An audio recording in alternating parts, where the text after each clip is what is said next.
121, et dit « Cantique des degrés, je lève mes yeux vers les montagnes, d'où me viendra le secours? Le secours me vient de l'Éternel, qui a fait les cieux et la terre. Ne permettra point que ton pied chancelle. Celui qui te garde ne sommeillera point. Voici, il ne sommeille ni ne dort, celui qui garde Israël. L'Éternel est celui qui te garde. L'Éternel est ton ombre à ta main droite. Pendant le jour, le soleil ne te frappera point, ni la lune pendant la nuit. L'Éternel te gardera de tout mal, il gardera ton âme. L'Éternel gardera ton départ et ton arrivée, dès maintenant et à jamais. Je ne vais pas me focaliser sur ce psaume, mais je voulais le lire avant de parler d'autres versets qui parlent justement de cette protection ou le fait d'être gardé par Dieu. Alors, je ne sais pas si vous savez, mais en tant que chrétien, vous êtes des privilégiés pour beaucoup de choses, dont le fait d'être gardé par Dieu et sous la protection de Dieu, comme on a vu tout à l'heure. Alors, ça ne signifie pas qu'on n'aura jamais de problème. Ça m'arrangerait bien de ne jamais avoir de problème. Je ne sais pas si vous aimez les épreuves, pas moi en tout cas, mais il y en a. Mais il y a une idée pour Dieu dans ce cas-là. Mais en même temps, quoi qu'il nous arrive, on sera porté par Dieu. C'est ça qui est le plus important. Et de temps en temps, il faut prendre le temps de réaliser cela, comment Dieu nous garde tous les jours. On vit nos semaines rapidement, boulot, travail, maison, enfants, etc. Est-ce qu'on prend le temps des fois de méditer sur le fait que pendant tout ce temps-là, Dieu veille sur moi, il ne dort pas, comme on l'a vu tout à l'heure, il s'occupe de moi et on a évité ça, il a évité ça. Moi, je ne le sais pas, je le saurai un jour. Donc, de temps en temps, le réaliser, ça fait aussi du bien. Et puis, en même temps, moi, ça me réjouit de savoir que je suis l'objet d'un tel amour de la part de Dieu. Moi, je mérite ça. Vous croyez mériter d'être aimé de Dieu comme ça? Pas sûr, hein, avec comment on est, avec notre cœur encore et nos péchés. Mais pourtant, Dieu nous aime. Et en plus, c'est un Père qui est tout puissant, qui peut m'aider. Je pourrais demander à un homme de m'aider. Il pourra faire certaines choses. Mais quand c'est le tout-puissant, alors là, il peut absolument tout. Et je suis sûr d'être gardé par Dieu. Donc, premièrement, Dieu nous garde. Et il nous garde parfaitement. Dans Genèse 28, 15, il est dit « Voici, je suis avec toi, je te garderai partout où tu iras, et je te ramènerai dans ce pays, car je ne t'abandonnerai point, car je n'ai exécuté ce que je te dis. » Dieu peut, il veut, surtout, c'est ça qui est intéressant. On va dire Dieu peut, il nous protéger, mais surtout, il veut nous protéger, et où qu'on soit. Donc, si vous êtes au travail, vous êtes protégé. Quand vous êtes en vacances, vous serez protégé. Vous soyez à la maison, dans le jardin, je ne sais pas où. En fait, Dieu peut nous protéger partout. Pourquoi? Parce qu'il est omniprésent. En fait, il sait où vous êtes tout le temps. Il saura même où vous êtes demain. Vous ne savez pas encore. Si, vous serez au travail, mais on ne sait pas comment. Dans quelles conditions. Il dit qu'il ne nous abandonnera jamais. Alors, le jour où vous êtes dans une situation où vous avez l'impression que Dieu vous a abandonné, ben vous mentez, tout simplement. Dieu ne nous abandonne jamais. Même si parfois les apparences nous semblent un peu trompeuses. On s'est tous retrouvés dans une situation où on a vraiment l'impression que Dieu, il est où? Qu'est-ce qu'il fait? Je ne sais pas si ça vous est déjà arrivé. Et donc ça, c'est les apparences, mais Dieu est toujours là. Le psaume 121 dit qu'il nous garde dans les moindres détails. Dieu préserve notre pied du danger. Lui, il peut anticiper en fait tous nos problèmes, puisqu'il sait dans 30 ans ce qui va m'arriver dans ma vie. C'est cool ça. Moi, je ne sais pas. Je sais à peu près ce qui va m'arriver tout à l'heure, parce que je sais que je vais manger, me faire une bonne petite sieste, et encore, je ne sais pas si ça va se faire. Je pense surtout à la sieste, mais bon, c'est autre chose. Mais lui, il sait ce qui va se passer dans 50 ans. C'est ça qui est formidable. Donc, est-ce que vous croyez que Dieu peut être surpris à un moment? Non, il sait. Et donc, moi, mon Dieu anticipe tous ces problèmes. Parfois, il va laisser faire pour que ma foi grandisse, tout simplement. Parce que si je suis chouchouté tout le temps, on sait comment on est. Comme les enfants chouchoutés, on fait des bêtises après. Il peut le faire, justement, parce qu'il veille constamment sur nous. Dieu n'a pas besoin, comme nous, de veiller sur un enfant, d'être à côté, etc. Il veille comme ça, c'est constant. Donc, c'est d'autant mieux pour nous. Et comme on l'a vu dans le psaume, Israël peut dormir tranquille, parce que Dieu, lui, ne dort jamais. Heureusement, vous imaginez si le Seigneur, à 20h30, il a arrêté son travail, je ne sais pas qu'est-ce que ça donnerait devant la nuit. Et puis, le psaume 121 dit toujours que Dieu garde notre départ et notre arrivée, parce qu'il connaît le début de vos vacances peut-être, et puis le retour de vos vacances, le début de la rentrée, la fin de la rentrée, le début de notre vie, la fin de notre vie. Rien ne pourra jamais surprendre Dieu. Ça donne un peu le tournis quand on y réfléchit, parce que nous, on est toujours surpris partout, mais lui, rien ne le surprend, puisqu'il sait tout par avance, et donc peut gérer toutes les situations. Et en plus, Dieu connaît toute notre vie. Il a même dit qu'il connaît le nombre de cheveux qu'on a sur notre tête. Vous avez déjà essayé de les compter? Bon, sauf ceux qui sont avec... ouais, toi, ça va, c'est Ouais, très je bien. comprends, ouais. Encore que je suis sûr qu'il y en a un ou deux qui traînent quelque part, qui poussent un peu, mais... De moins en moins, ça donne. ouais.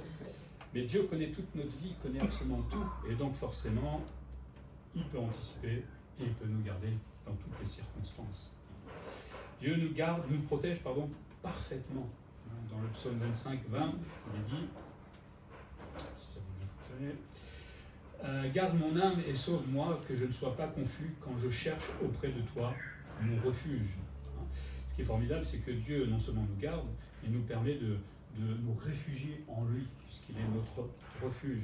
Et on a le droit de réclamer l'aide de Dieu. Alors, il nous protège déjà, mais je sais que dans certaines situations, on demande de l'aide à Dieu. Et on a le droit de le faire. Comme un enfant à son père, tout simplement, on a le droit de se sentir en sécurité, surtout si Dieu nous promet cette sécurité-là. Et il accordera son refuge en toute situation, dans quels que soient les événements qui nous arrivent. Dieu a toujours les bras tendus pour nous, tout simplement. Et le croyant ne sera jamais confus. Si on est confus, c'est peut-être parce qu'on n'a pas confiance, tout simplement, dans ce refuge, ou qu'on ne va pas chercher ce refuge en Dieu. Dans le psaume 40, 12, il est dit « Toi, Éternel, tu ne me refuseras pas tes compassions, ta bonté et ta fidélité me garderont toujours. » Non seulement Dieu est un refuge, mais en plus, au-delà de ses attributs, d'être omniscient, omnipotent, etc., sa bonté, sa fidélité va nous garder. Et quand on parle de fidélité, on sait que Dieu est fidèle et qu'il fera ce qu'il dit, tout simplement. Donc les soins de Dieu sont à disposition pour celui qui les désire.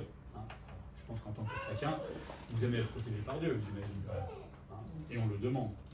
Mais en plus, au-delà, il y a toute sa compassion. Et là, je pense que quand on glisse de temps en temps, heureusement que Dieu est compatissant et nous relève, nous pardonne, quand on est évidemment sincère, et nous fait repartir de plus belle sur son chemin. Dieu nous garde par ses bontés et par sa fidélité. Quelle grâce Dieu nous fait, en fait, chaque jour. Nous, nos journées, c'est je me lève, c'est difficile, je prends mon café, je vais aller bosser, j'ai pas envie de bosser, je rentre, il faut s'occuper des enfants, il y a la vaisselle à faire, etc. Et puis j'arrive et je me couche. Essayez de vivre une journée autrement. C'est un peu démoralisant, cette façon de vivre. Dis tout à la fin de la journée, mais quelle grâce Dieu m'a fait aujourd'hui d'être gardé sur la route. La journée s'est à peu près passée correctement, je n'ai pas eu de problème dans mon boulot, les enfants, bon, c'était à peu près ça. Quelle grâce cette journée en fait.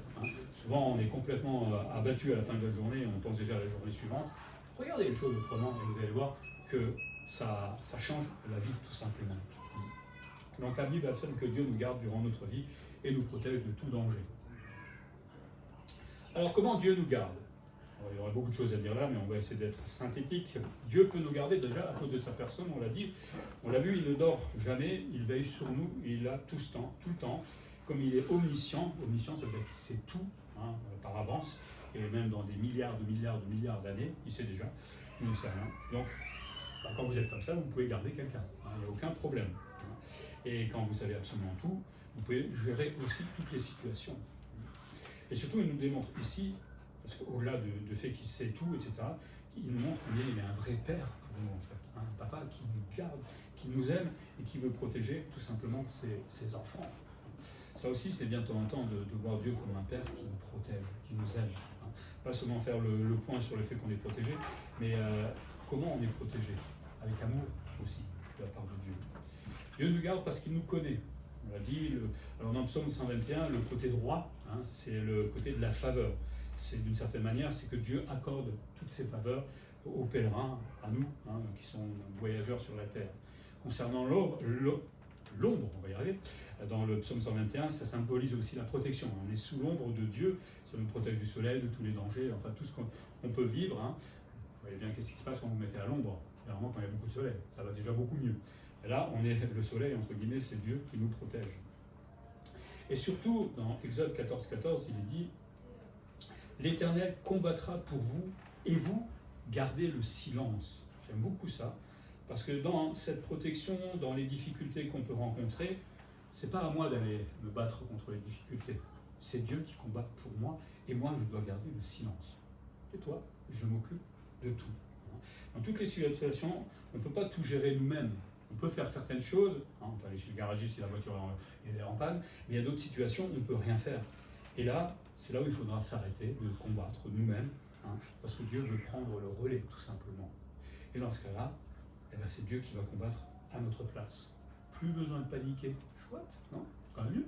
Plus besoin de hurler, parce que la situation est difficile. Notre rôle à nous, c'est de garder le silence, de faire confiance à Dieu. Dieu est en train de gérer la situation à notre place. On n'est pas comme ça naturellement, parce qu'on croit qu'on peut, avec nos forces, on essaie de se battre contre Dieu des fois pour qu'il ne fasse pas. On va se débrouiller nous-mêmes, mais des fois il faut savoir s'arrêter. Il faut lâcher prise, tout simplement, parce qu'on ne peut pas aller plus loin. Et mon rôle à moi, parfois, c'est de garder le silence, de m'arrêter et de laisser tout simplement Dieu faire. Alors il faut de la confiance, évidemment. C'est un peu sauter d'une falaise sans savoir s'il va me rattraper, mais il va me rattraper. J'en suis convaincu, puisqu'avec tout ce qu'on a déjà vu tout à l'heure, il peut déjà me rattraper. Donc ce silence signifie qu'on fait confiance au Seigneur, et lui va se battre pour nous. Vous savez, il y a des combats spirituels que nous, on ne voit pas. On avait étudié Daniel, on voit que politiquement, il y a des combats spirituels, il y a plein de choses que nous, on ne voit pas. Enfin, on voit les bêtises que les hommes font, ça c'est clair, mais derrière, tout le côté spirituel, c'est valable pour nous aussi. Le diable rôde autour de nous, il cherche à nous faire tomber. Qui sait ce que Dieu fait parfois pour nous protéger? Après, évidemment, ça dépend aussi de nous, si on se laisse avoir. Dieu nous garde comme un berger. Jérémie 31,10 nous dit: Nation, écoutez la parole de l'Éternel et publiez dans les îles lointaines. Dites, celui qui a dispersé Israël le rassemblera et le gardera comme le berger garde son troupeau. On sait à quoi ressemble un berger. Il fait tout pour ses brebis, il essaie de les rassembler. Et donc en tant que berger, il peut nous diriger tout simplement dans notre vie, puisque le berger dirige son troupeau dans la bonne direction. On n'a jamais vu un berger qui va emmener le troupeau au-dessus d'une falaise et laisser tomber tout le monde. Dieu fait la même chose avec nous, il prend soin de nous, il se tient à nos côtés et il s'inquiète pour notre sécurité. Alors il ne s'inquiète pas comme nous, un mot humain pour qu'on comprenne, mais c'est vrai qu'il, je ne pense pas que ça lui plairait qu'il nous arrive malheur, on est bien d'accord. Sauf si nous faisons des bêtises et qu'il dit, écoute, c'est bien fait pour toi, tu fais n'importe quoi, à un moment il faut évidemment se relever. Mais aussi le berger ouvre la route pour conduire son troupeau. De la même manière, le Seigneur nous ouvre la route et nous conduit. Et il marche devant. Vous savez, quand le berger marche devant, ça veut dire qu'il est le berger. Quand il marche derrière, c'est qu'il amène le troupeau à l'abattoir, généralement. Donc il est devant nous, il marche devant, et il nous conduit, et il nous protège. Il nous protège aussi avec ses anges. Psaume 91, 1, qui parle surtout de Christ. Dans ce cas-là, le contexte est plutôt Christ, mais ça peut s'étendre à nous. Il dit, car il ordonnera à ses anges de te garder dans toutes tes voies. On voit dans d'autres textes que les anges sont là aussi pour nous servir, entre guillemets. Donc, peut-être que demain, en prenant la voiture, vous avez évité un accident. Il y a peut-être 3 anges qui étaient là, je ne sais pas, qui ont évité le truc. Là, des fois, on a l'impression, parce qu'on sort des fois de situations vraiment, je ne sais pas comment, à croire que justement, il y avait des anges qui étaient là. Mais vous ne les verrez jamais, heureusement. Heureusement, parce que si vous voyez les anges qui sont en train de vous sauver pendant que vous allez avoir un accident, vous allez regarder les anges et vous allez voir un accident derrière. Heureusement qu'on ne les voit pas quelque part, vous avez dû penser. Mais c'est valable donc pour nous et la multitude des anges qui existent, je ne parle pas des démons, etc., mais ceux qui ont le service de Dieu, ils sont tellement nombreux que donc ils peuvent nous protéger. C'est un bon service après-vente, j'ai envie de le dire quelque part. Eux reçoivent directement les ordres de Dieu, donc Dieu s'en sert certainement pour nous protéger ou pour mettre en place notre protection au quotidien. Et puis, le psaume 121 nous dit que Dieu nous garde aussi physiquement, mais aussi spirituellement. On pense surtout à notre physique souvent, mais on ne pense pas à ce qui se passe à l'intérieur. Le psaume dit que Dieu nous garde de tout mal, c'est-à-dire de tout ce qui est extérieur, et des problèmes qui auraient pu être pires peut-être que ce que nous sommes en train de vivre, parce que des fois on vit des épreuves, ça pourrait être encore pire. Ça va, on ne vit pas de guerre aujourd'hui, je pense à tous ceux qui sont dans des situations compliquées, qui ne mangent pas à leur faim, qui n'ont pas de maison, etc. De quoi on se plaint aujourd'hui? Il y a pire, et pourtant Dieu les garde aussi là-bas, pour ceux qui en tout cas se confient en lui. Mais il garde aussi l'intérieur, notre âme. Ça, on lui demande un peu moins, parce qu'on a plutôt envie de faire ce qu'on a envie, généralement. Donc on n'est pas là tous les jours, garde mon âme contre le péché, garde mon âme contre ma convoitise, garde mon âme contre mon ego, toutes ces petites choses qui sont quotidiennes chez nous, tout simplement. Peut-être que ce sera l'occasion maintenant, demain matin, de dire, Seigneur, garde-moi sur la route, mais garde mon âme aussi. Et pour nous garder, il nous corrige parfois, si c'est nécessaire. Il développe notre foi, justement, par les épreuves, ou d'autres manières, en lisant la Bible, etc. Mais il garde aussi l'intérieur. Et c'est ça qui est formidable. C'est sécurité 24 sur 24 et partout. C'est génial. Maintenant, Dieu permet aussi, comme on l'a dit, des épreuves. Mais ça, c'est parce que souvent, on est tellement bien quand tout va bien. Vous aimez quand tout va bien? Qu'est-ce que c'est bon? qu'est-ce que c'est agréable. Non, il n'y a pas de problème, tout est serein. Et puis vient l'épreuve, aïe, Dieu nous réveille. On va se réveiller un petit peu pour réfléchir à notre foi, réfléchir à notre vie chrétienne, réfléchir à tout ça.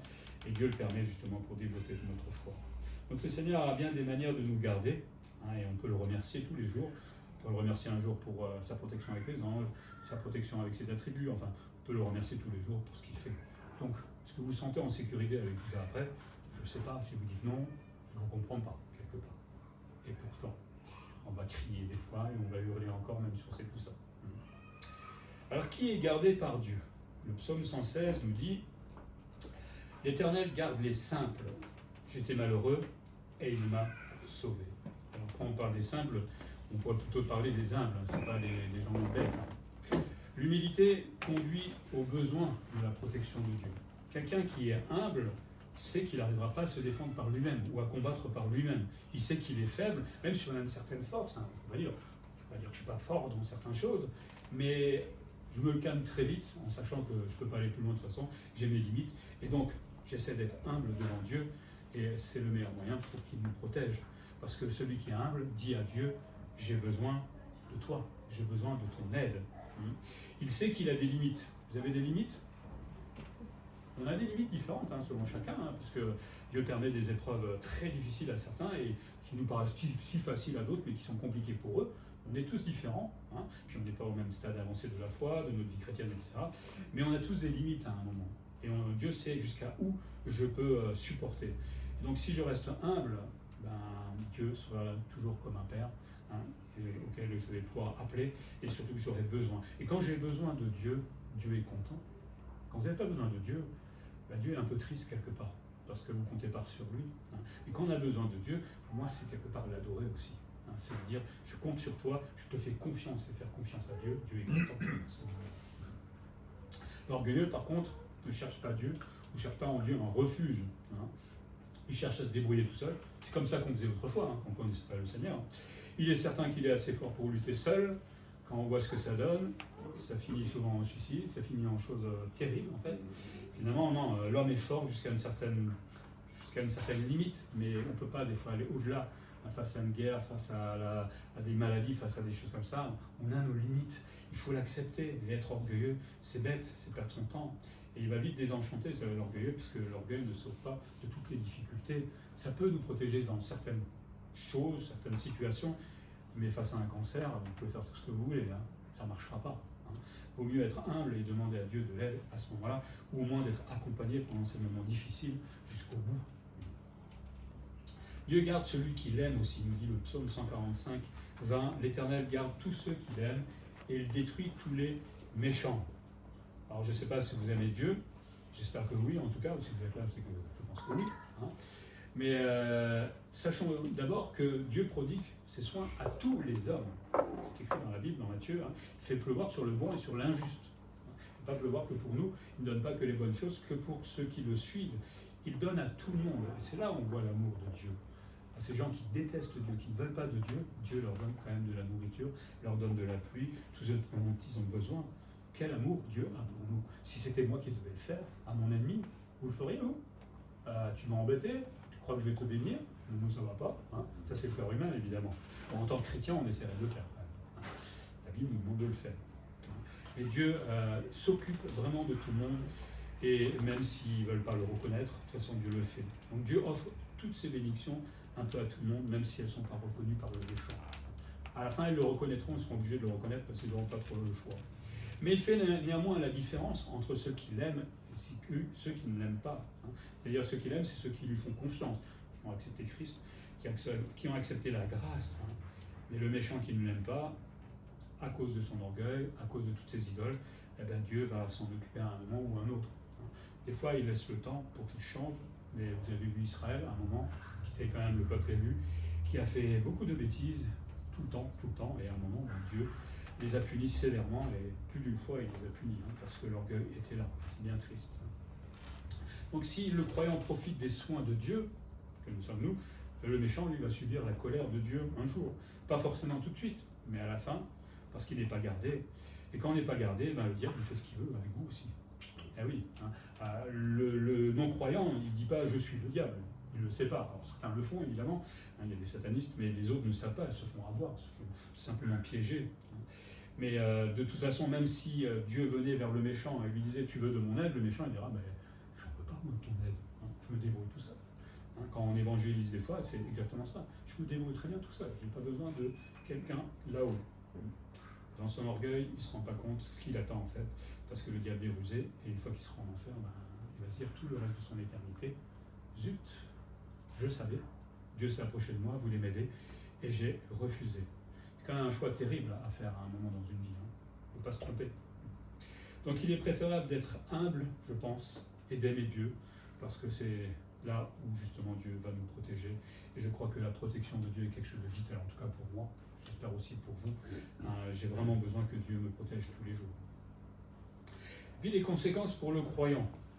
Le psaume 41,3 nous dit « L'Éternel le garde et lui conserve la vie, il est heureux sur la terre, et tu ne le livres pas au plaisir de tes ennemis. » Il garde et conserve la vie. Le croyant peut être heureux parce que Dieu garde sa vie. Est-ce que toute la semaine vous êtes heureux en vous disant Dieu me garde? Ou est-ce que vous êtes heureux parce que vous allez acheter la nouvelle voiture, ou vous allez avoir ça, ou une prime, ou je ne sais pas quoi? Vous pouvez être heureux pour ça aussi. Mais notre joie devrait venir aussi dans tous les aspects de la joie et tout ce que Dieu nous donne, c'est de savoir qu'on est gardé. À la fin d'une journée, dire Seigneur, merci, tu as été avec moi aujourd'hui.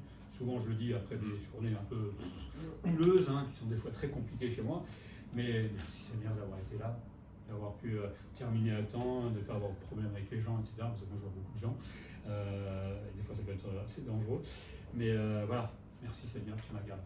Ça fait du bien. Et le Seigneur est content quand on lui dit cela tous les jours.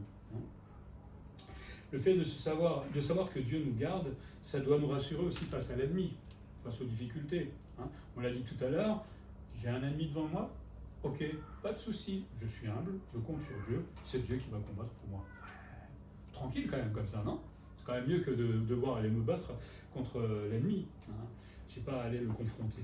C'est Dieu qui va s'occuper de lui-même. Ça nous rassure donc face aux épreuves de la vie, parce que le Seigneur est présent. Et ce n'est pas juste théologique, c'est vrai, c'est véritable. Il y a beaucoup de gens dans l'Église persécutée qui pourraient vous donner des témoignages absolument fous de la protection de Dieu, de comment il a fait avec ses anges et d'autres choses. Mais Dieu protège réellement. Alors, c'est vrai qu'on n'est peut-être pas encore dans des situations dramatiques pour voir cela, mais on est quand même protégé par Dieu. À moins que vous aimez avoir des moments très très difficiles pour voir ça, non? Vous aimez les bonnes épreuves, là où vraiment, comme disait, on vit vraiment. Ouais, non, je pense pas. Mais bon, après, ça dépendra du Seigneur et de son timing pour nous et par rapport à notre foi aussi. Mais ça doit nous rendre heureux. Le chrétien doit être heureux. Mais ça ne signifie pas que parce que je suis gardé par Dieu, allez, je traverse les autoroutes les yeux fermés, je fais ce que j'ai envie, de toute façon Dieu me garde. Non, je ne pense pas que ça veut dire ça. Je n'ai pas à vivre de façon insouciante en tant que chrétien. Au contraire, un chrétien essaie de vivre avec de la discipline correctement et selon les principes de Dieu. Donc il ne va pas faire n'importe quoi en se disant que Dieu le garde de toute façon. Et encore, Dieu nous gardera, je suis sûr, quand on fait des fois n'importe quoi. Et peut-être pas tout le temps, parce qu'à un moment il dira stop, il faut arrêter les bêtises. On va remettre tout ça bien droit. Mais le chrétien est bel et bien sous le regard de Dieu, et ça nous rassure beaucoup. En même temps, dans Ésaïe 42,6, il y a un petit texte là, par rapport à être regardé. « Moi, l'Éternel, je t'ai appelé pour le salut, il parle à Israël, et je te prendrai par la main, je te garderai, je t'établirai pour traiter alliance avec le peuple, pour être la lumière des nations. » Il est en train de dire à son peuple élu là que je vais te garder, mais en même temps, tu vas devenir une espèce de témoignage, tout simplement, du fait que je te garde en tant que nation. De la même manière, aujourd'hui, le croyant doit briller, normalement, dans ces ténèbres, avec la lumière des nations, et montrer aux autres que Dieu le garde. Quand on a l'occasion de discuter avec quelqu'un de la foi, de partager l'évangile, c'est aussi l'occasion des fois de dire, mais comment Dieu m'a gardé dans cette situation, comment il m'a sorti de cette situation, dans les épreuves, combien il m'a soutenu, etc. Vous savez, ça a un impact sur les gens. Quand ils voient que quelqu'un a été aidé comme cela, ils ont envie de la même aide, tout simplement. Sauf s'ils sont vraiment orgueilleux et comptent vraiment que sur eux. Mais je suis sûr que si on pouvait partager ça à des gens, ils vont dire, mais moi aussi j'ai envie de ça. Moi aussi j'ai envie d'être. Alors, Bon, ils veulent souvent être gardés par Dieu, mais pas faire le plus, hein, ne pas aller se repentir, évidemment. Hein, beaucoup veulent être guéris, gardés par Dieu, mais pas faire ce qu'il faut faire, accepter la grâce dans le cœur. Mais si nous sommes cette lumière et nous montrons aux autres que Dieu nous garde vraiment, ben peut-être ça donnera envie aux autres d'être gardés aussi et de se placer sous la protection de Dieu. Ce serait formidable hein, si en témoignant à quelqu'un un jour, ils disent « moi aussi j'ai envie de ça, comment je dois faire pour me convertir, etc. » C'est arrivé, hein, c'est déjà arrivé.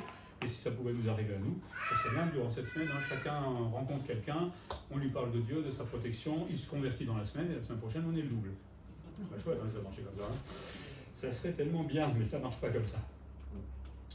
Dieu attend donc que nous soyons des lumières aujourd'hui pour briller dans ce monde de ténèbres, hein, surtout qui cherche à se protéger avec des leurres.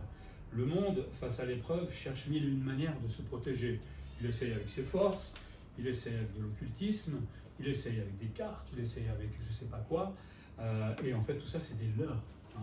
Ils croient se protéger, des fois ça semble fonctionner, parce qu'ils se mettent sous la protection du diable, entre guillemets, ou alors ils se leurrent complètement, mais ça c'est comment le monde se débrouille. Souvenez-vous comment vous vous débrouillez autrefois sans le Seigneur.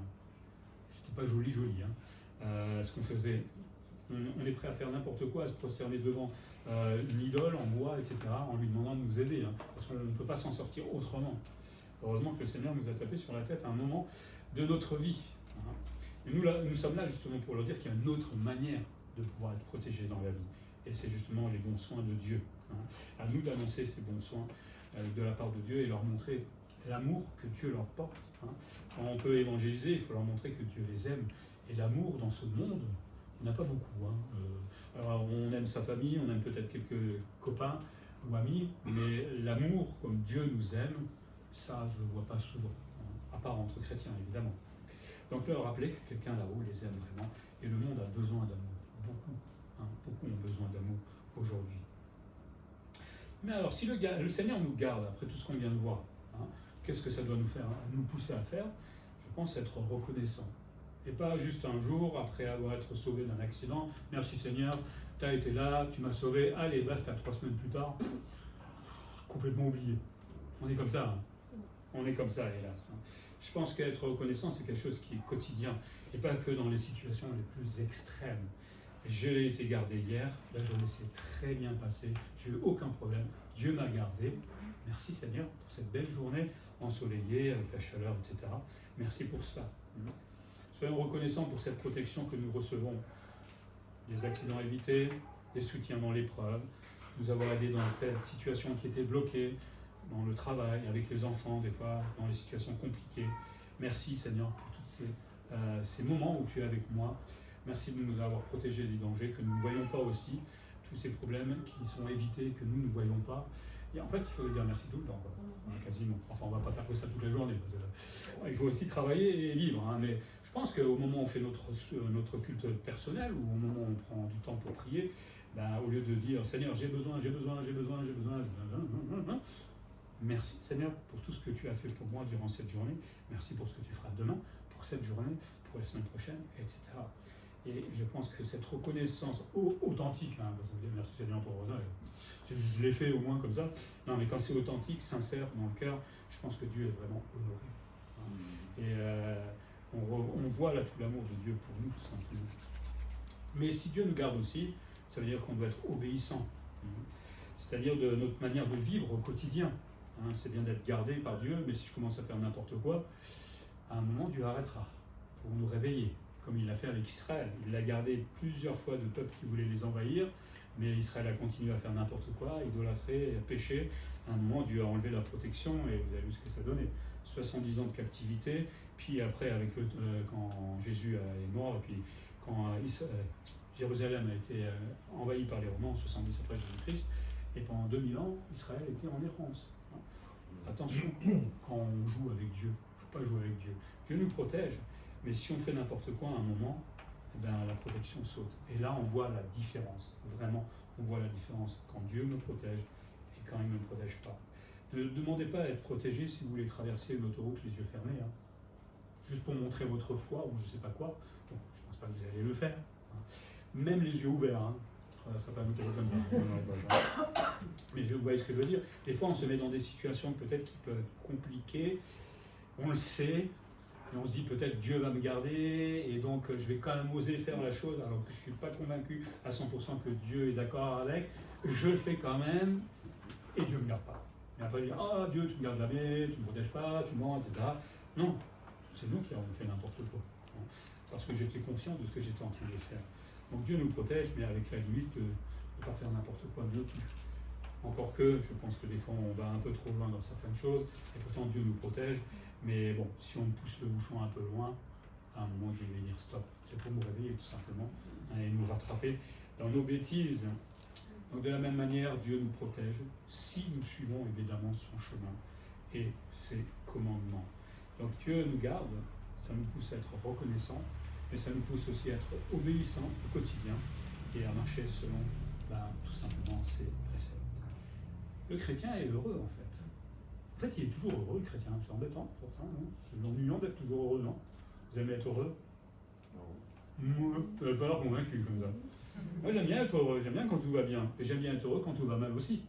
Parce qu'on peut être heureux quand tout va mal.